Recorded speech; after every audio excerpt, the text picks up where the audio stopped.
Je me suis dit, mais c'est ici que les navires négriers passaient.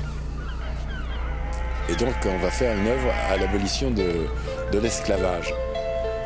C'était il y a 20 ans. La ville de Saint-Nazaire veut se souvenir de cette page sombre de son histoire. Elle fait appel au sculpteur réunionnais Jean-Claude Maillot, un croquis sur une nappe en papier, et le plasticien métamorphose l'ancien embarcadère. Voilà, je voudrais dessiner des varangues de bateaux, des couples de bateaux. Et puis on évoquera les esclaves qui essaient de s'échapper de là-dedans. Et voilà comment est arrivée cette œuvre que je continue de trouver très belle parce qu'elle va bien dans le paysage, elle est fine, elle n'encombre pas, mais elle est quand même très présente. Présente sur un territoire qui s'inscrit pleinement dans le commerce triangulaire pendant près de 2 siècles. La traite négrière est lucrative. Les armateurs nantais affrètent des bateaux de plus en plus gros.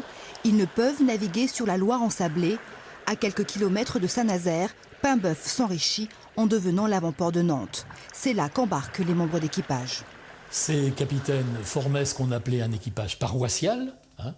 Et cet équipage paroissial donc, faisait marcher le navire et le capitaine, pour être sûr, prenait des gens qu'il connaissait bien. Donc, sur certains navires nantais, le capitaine partait avec un équipage qui était formé à 70% de gens de Brière. 1250 marins de Montoire et des environs étaient à bord des bateaux négriers. Ils débarquaient les esclaves aux Antilles.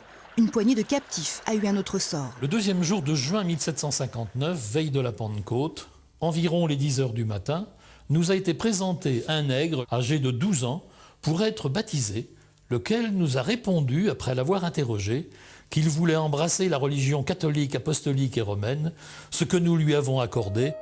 Des actes de baptême d'esclaves ramenés par des capitaines de Montoire et d'Onge, des documents qui éclairent un peu plus l'implication de la région dans la traite négrière.